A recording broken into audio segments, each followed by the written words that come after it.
एक वीरान जंगल आधी रात की चादर के नीचे एक गंजे सर वाली चुड़ैल घूम रही थी। इसकी चीखें दरख्तों से गूंज रही थीं।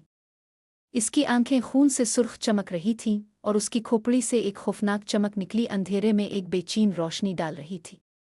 एक चमकती हुई लालटेन और अपनी हिम्मत के सिवा कुछ नहीं था। उसने खौफनाक चीखों का जरिया तलाश किया।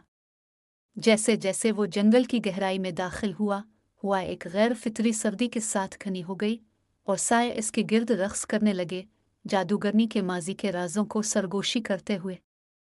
गांव वालों ने इसके बारे में खामोश लहजे में बात की, बच्चों को खबरदार किया कि वो घर के करीब रहें, ऐसा न हो कि वो इसके गजब का सामना करे। गांव का एक बहादुर लड़का तजस्सुस और गंज चुड़ैल के अफसाने के पीछे सच्चाई से पर्दा उठाने की ख्वाहिश से जंगल में चला गया। लड़के को जल्द ही पता चला कि चुड़ैल सिर्फ उन लोगों को निशाना बनाती है जो उसके वजूद का मजाक उड़ाते हैं। बहुत से लोगों ने उन कहानियों पर हंसते हुए उन्हें महज लोक दास्तानों के तौर पर मुस्तरद कर दिया। लेकिन चुड़ैल अपने इंतकामी जज्बे के साथ तानाजनी करने वालों के खिलाफ इंतकामी कार्रवाई करने लगी। जब इसने इसका सामना किया तो इसे एहसास हुआ कि इसका गम उसके गुस्से से जड़ा हुआ है।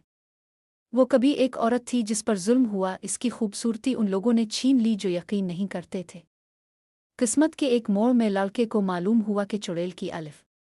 इसने इसकी कहानी सुनी, समझ लिया कि वो मजाक और धोखाधड़ी का शिकार है।